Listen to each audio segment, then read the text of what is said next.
সকলোকে সুপ্ৰভাত জনাই নতুন এটা ভিডিঅ'লৈ আপোনালোক সকলোকে স্বাগতম জনাইছো।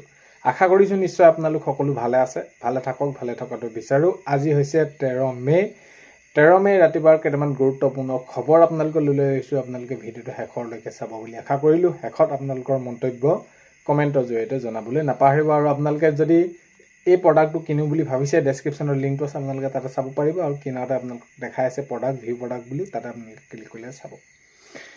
এতিয়া প্ৰথম খবৰটো যদি আমি চাওঁ তেনেহ'লে ডক্টৰ হিমন্ত বিশ্ব শৰ্মাই মাননীয় মুখ্যমন্ত্ৰী ৰূপে শপত গ্ৰহণ কৰিলে। আৰু আজি এই ক্ষেত্ৰত যোৱাকালি দেখা গ'ল যে তেওঁলোকে কেবিনেট মন্ত্ৰী 4জনকৈ তেওঁলোকে সেইখিনি শপত গ্ৰহণ কৰে। বাৰু যি কি নহওক, এতিয়া কথাটো হ'ল কি, 22 মেৰ পিছত হিমন্ত বিশ্ব শৰ্মাৰ মন্ত্ৰীসভাৰ সম্প্ৰসাৰণ। তেতিয়া অহা 22 মেৰ পিছত হিমন্ত বিশ্ব শৰ্মাৰ মন্ত্ৰীসভাৰ সম্প্ৰসাৰণ। এতিয়া তেওঁলোকে যি প্ৰতিশ্ৰুতি দিছিলে, মাননীয় মুখ্যমন্ত্ৰী মহোদয়ে যি নিৰ্বাচনৰ পূৰ্বতে প্ৰতিশ্ৰুতি দিছিলে, সেই সকলোখিনি ৰাইজৰ যি তেওঁলোকে ৰাইজৰ বাবে প্ৰতিশ্ৰুতি দিছিলে, সেই সকলোখিনি পূৰ কৰাৰ দিশে আগবাঢ়িম বুলি কৈছে। আৰু ৰাইজে এইবাৰ যি অভূতপূৰ্ব তেওঁলোকক মৰম দিলে, এই মৰমৰ বাবে সদায় চিৰঋণী হৈ থাকিম বুলি মাননীয় মুখ্যমন্ত্ৰী মহোদয়ে জানিবলৈ দিছে। নেক্সট খবৰ যদি আমি চাওঁ, অখিল গগৈৰ লগত মিত্ৰতা কৰাটো আমাৰ ঐতিহাসিক ভুল বুলি কৈছে, ভুল এনেদৰে মন্তব্য কৰিছে। অখিল গগৈ ডাঙৰীয়া নিৰ্বাচন ফলাফলৰ পাছত কংগ্ৰেছক, গৌৰৱ গগৈ ডাঙৰীয়াক, লুৰিণজ্যোতি গগৈ ডাঙৰীয়াক তো তেনে যি মন্তব্য কৰিছে আপোনালোকে হয়তো নিশ্চয় গম পাইছে সকলোখিনি কেনেদৰে কি মন্তব্য কৰিছে। এই ক্ষেত্ৰত এতিয়া ৰকিবুল হুছেইন ডাঙৰীয়াই মন্তব্য কৰিছে যে অখিল গগৈৰ লগত আমি যি মিত্ৰতা কৰিছিলোঁ, মিত্ৰতা কৰাটো আমাৰ ঐতিহাসিক ভুল। এনেদৰে কৈছে ৰকিবুল হুছেইন ডাঙৰীয়াই, আমি মিত্ৰতা কৰিবই নালাগিছিল, তেওঁলোকে সেইখিনি মন্তব্য কৰা দেখা গৈছে। নেক্সট খবৰ যদি আমি চাওঁ, মুখ্যমন্ত্ৰী ডক্টৰ হিমন্ত বিশ্ব শৰ্মাৰ নেতৃত্বত অসম এখন সুযোগ্য ৰাজ্য হিচাপে প্ৰতিষ্ঠিত হ'ব। তো এনেদৰে মন্তব্য কৰিছে মহাধিবক্তা দেৱজিৎ লন শইকীয়া ডাঙৰীয়াই মন্তব্য কৰিছে যে মুখ্যমন্ত্ৰী হিমন্ত বিশ্ব শৰ্মা ডাঙৰীয়া যিহেতু এতিয়া তেওঁৰ নেতৃত্বত এখন কি হ'ব, এতিয়া মুখ্যমন্ত্ৰীৰূপে যেতিয়া শপত ল'লে, তেওঁৰ নেতৃত্বত এখন সুযোগ্য ৰাজ্য হিচাপে প্ৰতিষ্ঠিত হ'ব। এতিয়া অসমৰ বাবে, অসমৰ জনসাধাৰণৰ বাবে তেওঁ যিসমূহ প্ৰতিশ্ৰুতি দিছে বা যেনেদৰে অসমখনক লৈ সপোন ৰচিছে, যাতে সকলোখিনি পূৰ হওক আৰু তেওঁ নেতৃত্বতেই আমাৰ অসমখন সুযোগ্য ৰাজ্য হিচাপে প্ৰতিষ্ঠিত হ'ব বুলি মহাধিবক্তা দেৱজিৎ লন শইকীয়া ডাঙৰীয়াই মন্তব্য কৰিছে। নেক্সট খবৰ যদি চাওঁ, অৰুণোদয় আঁচনিৰ ক্ষেত্ৰত আপোনালোকে বহুতে ক'ব বিচাৰিছে যে যোৱা 10 তাৰিখে যিহেতু টকা নোসোমালে আপোনালোকক কি হ'ব নহ'ব। এতিয়া যিহেতু মাননীয় মুখ্যমন্ত্ৰী মহোদয়ে এতিয়া সেইখিনি মুখ্যমন্ত্ৰীৰূপে শপত গ্ৰহণ কৰিলে, চৰকাৰ গঠন কৰিলে। এতিয়া তাৰপিছত সেইখিনি আপোনালোকে যদি চাই তেনেহ'লে মই কৈছোঁ যে 10 তাৰিখত আপোনালোকে পোৱাৰ সম্ভাৱনা নাছিলে। তো আপোনালোকে আগন্তুক অহা মাহত আপোনালোকে অৰুণোদয় আঁচনি পাবলৈ গৈছে। এতিয়া অৰুণোদয় আঁচনিৰ ক্ষেত্ৰতো এইখিনি মাননীয় মুখ্যমন্ত্ৰী মহোদয়ে জনাইছিলে, নিৰ্বাচনৰ পূৰ্বতেও এইখিনি কথা কৈছিলে। আৰু এতিয়া যদি আমি চাওঁ তেনেহ'লে ফলাফল ঘোষণাৰ পাছতো এইখিনি মন্তব্য কৰিছে মুখ্যমন্ত্ৰী মহোদয়ে যে অৰুণোদয় আঁচনি যিসকল মহিলা আছে, হিতাধিকাৰী আছে, তেওঁলোকৰ যি 1250 টকাৰ পৰা এইসমূহ বৃদ্ধি কৰা হ'ব বুলি তেওঁ সেইখিনি জনাইছে। আৰু আগন্তুক সময়ত বৃদ্ধি হ'ব। আৰু এই যি তেওঁলোকে প্ৰতিশ্ৰুতি দিছিলে অৰুণোদয় আঁচনিৰ ক্ষেত্ৰত, অতি সোনকালে আপোনালোকে অহা মাহত একেলগে এই মাহৰ এদিন অৰুণোদয় আঁচনি পোৱা বহুত বেছি সম্ভাৱনা আছে।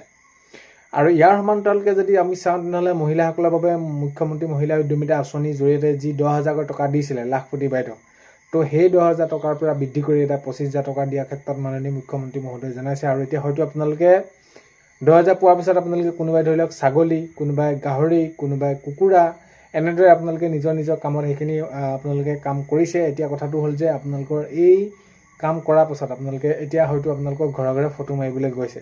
যদি গৈছে নাই আপোনালোকে কমেণ্টৰ জৰিয়তে জনাব। এতিয়া ইতিমধ্যে এই সকলোখিনি কাম কৰি থকা দেখা গৈছে সখী বাইদেউসকলে।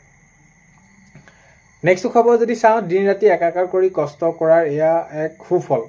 তো এনেদৰে মন্তব্য কৰিছে মুখ্যমন্ত্ৰী ৰূপে যিহেতু হিমন্ত বিশ্ব শৰ্মা ডাঙৰীয়াই শপত গ্ৰহণ কৰিলে। আৰু এই ক্ষেত্ৰত মন্তব্য কৰিছে জয়ন্ত বিশ্ব শৰ্মা ডাঙৰীয়াই মন্তব্য কৰি কৈছে যে দিন ৰাতি একাকাৰ কৰি কষ্ট কৰিলে আৰু এয়া কষ্ট কৰাৰ সুফল।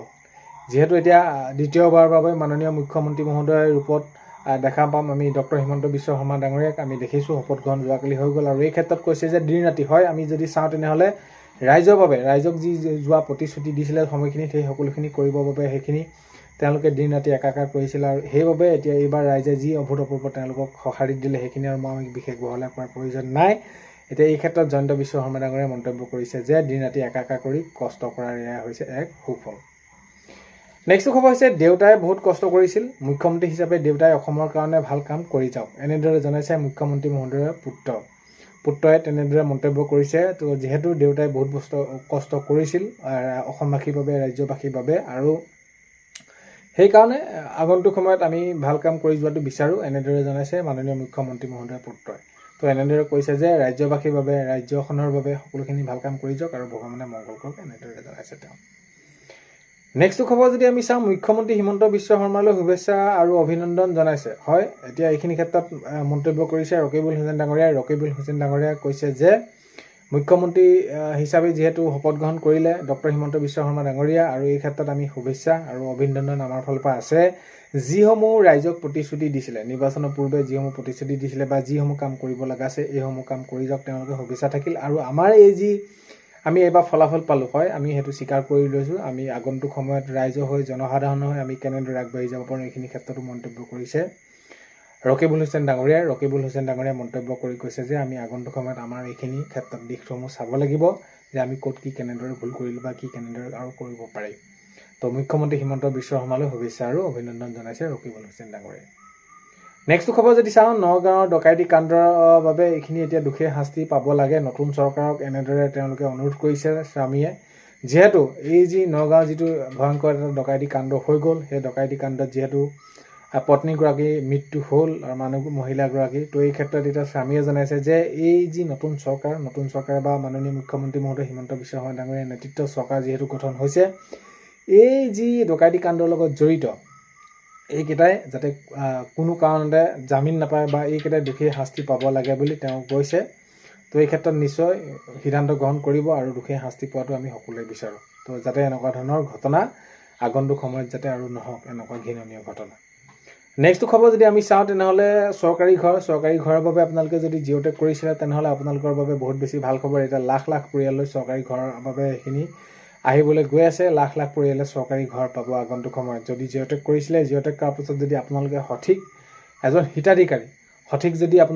হিতাধিকাৰী, তেনেহ'লে আগন্তুক সময়ত আপোনালোকে কি হ'ব, চৰকাৰী ঘৰ পাবলৈ সক্ষম হ'ব। চৰকাৰী ঘৰ আপোনালোকে পাব, যিসকল যোগ্য হিতাধিকাৰী তেওঁলোকে সেইখিনি পাবই। চৰকাৰী ঘৰ পোৱাত কোনো সেইখিনি বাধা দিব নোৱাৰে। নেক্সট খবৰ যদি আমি চাওঁ, তেনেহ'লে আত্মনিৰ্ভৰশীল আঁচনিৰ জৰিয়তে যিহেতু লাখ লাখ যুৱক যুৱতীক সেইখিনি তেওঁলোকে নিজে স্বাৱলম্বী হোৱা, আত্মনিৰ্ভৰশীল হোৱা উদ্দেশ্যেৰে মুখ্যমন্ত্ৰী আত্মনিৰ্ভৰশীল আঁচনি ৰূপায়ণ কৰিছিলে, আৰু অতি সোনকালে প্ৰায় 10 লাখ যুৱক যুৱতী দিয়াৰ ব্যৱস্থা গ্ৰহণ কৰা হৈছে, আৰু এইখিনি কৰা হ'ব বুলি মুখ্যমন্ত্ৰী মহোদয়ে জনাইছে, আৰু আগন্তুক সময়ত সকলোখিনি কৰা হ'ব। তো আজি 13 মে ৰাতিপুৱা খবৰ এইকেইটাই আপোনালোকক জনালোঁ। ভিডিঅ'টো আপোনালোকে শেষলৈকে চাই থকাৰ বাবে বহুতেই বেছি ধন্যবাদ। ভিডিঅ' আপোনালোকক প্ৰথমতে কোৱাৰ দৰে চেনেলটোতে যদি আপোনালোক নতুনকৈ আহিছে, ছাবস্ক্ৰাইব কৰাৰ লগতে কাষতে থকা বেল আইকনটো প্ৰেছ কৰি অল কৰি থ'ব, যাতে নতুন এটা ভিডিঅ' দিয়াৰ লগে লগে আপোনালোকে আগতীয়াকৈ চাবলৈ পায়। তো আজিলৈ ইমানেই, অন্য এটা ভিডিঅ'তে লগ পোৱাৰ আশাৰে পায়।